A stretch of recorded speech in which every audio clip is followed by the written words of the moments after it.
In parts 1 and 2 of our Battle of Peleliu series, we followed Eugene Sledge's K Company of the 1st Marines as they endured the full brutality of the campaign, surviving the landing on Peleliu's beaches, fighting through withering fire to seize the airfield, and then being thrown into the murderous Umerbrogel Hills, a labyrinth of Japanese defenses that marked the battle's most savage phase. For Sledge, the fighting in the Umerbrogel was horrific. But what truly broke men on Peleliu wasn't just the combat, it was the living conditions, if living was even the right word. The island itself seemed engineered to grind down the human body and the human spirit. The heat was constant, oppressive, and merciless. Shade was almost non-existent, and even when Marines found it, the air felt thick and suffocating, trapped between coral outcroppings that radiated heat like brick ovens. Canteens warmed to the temperature of soup by mid-morning. The water in them tasted foul, metallic, sometimes mixed with traces of gasoline because the containers had previously stored fuel. Sledge remembered gagging as he drank, but with the heat pushing men toward collapse, he had no choice. Dehydration struck quickly. Lips cracked, skins split, and Marines stumbled like drunkards as the sun baked their thoughts into confusion. Food offered no relief. Rations came irregularly, arrived spoiled, or never arrived at all. Marines often ate cold, greasy sea rations while sitting next to corpses or in shallow fighting holes filling with flies and dust. Sleep was a luxury. Even when men managed to close their eyes, they did so lying on coral so jagged it sliced into elbows, hips, and shoulder blades. Sledge's body developed raw sores from the friction of gear and the constant pressure on sharp ground. At night, the heat didn't fully dissipate, and Japanese infiltrators slipped between the rocks, prompting Marines to sleep in terror, clutching their rifles with white-knuckled fists. Rest came in fragments, 10 minutes here, 15 there, never enough to restore anything lost during the day. The filth was unescapable.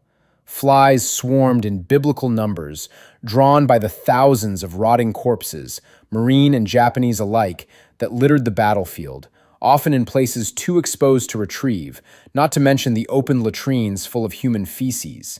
The smell of death was so constant that it became a background feature of the island, a sickly sweet odor that clung to clothes, hair, and skin. Sledge wrote of kneeling to fire his mortar and placing his hand into what he thought was soft mud, only to discover it was the liquefied remains of a Japanese soldier whose body had decomposed under the crushing heat. He recoiled in horror, but he couldn't stop. Fire missions continued, and revulsion had to be swallowed along with the stench.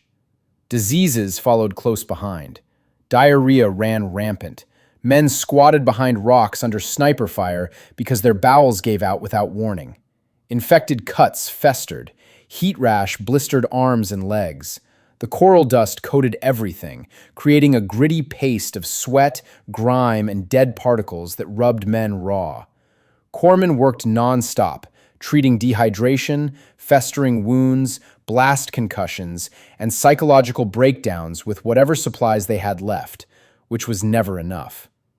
Losses mounted so quickly they became almost abstract. Men Sledge had trained with, joked with, marched beside, men he had seen as steady, solid Marines, were erased from existence in seconds.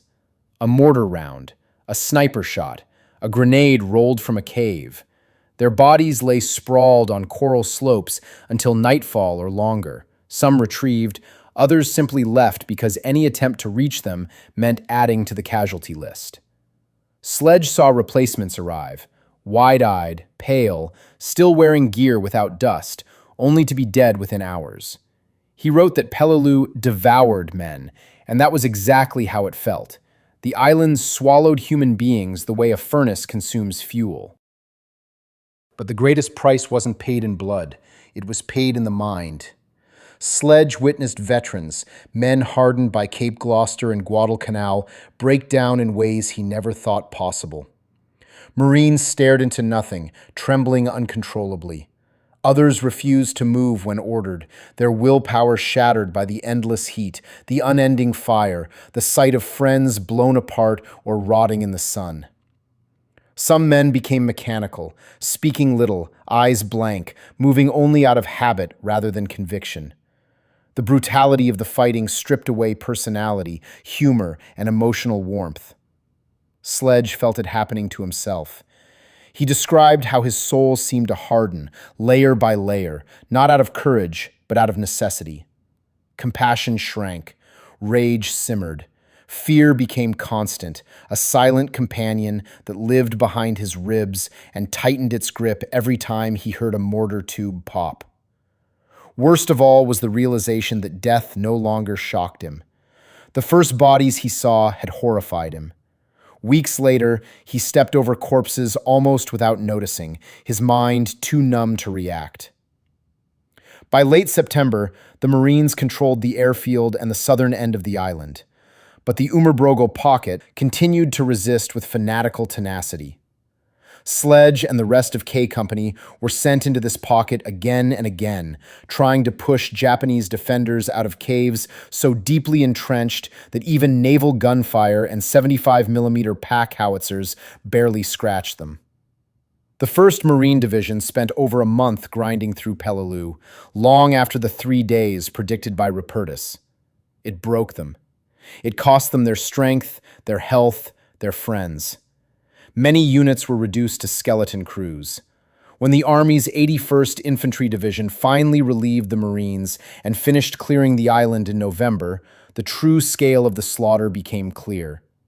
The 1st Marine Division suffered over 6,500 casualties, including 1,300 killed in action.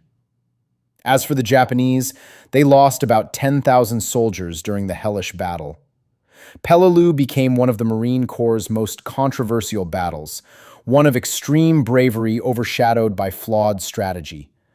The island offered little strategic value in the long term, but it inflicted massive losses on America's finest infantry. For Sledge and his comrades, the legacy was personal. When Sledge later wrote With the Old Breed, he explained why he put these horrors on paper. Not to shock, not to glorify, but so no one would ever forget what war truly is when stripped of myth. And Peleliu, more than any other place, embodied the truth he carried. War is not heroic. War is not glorious.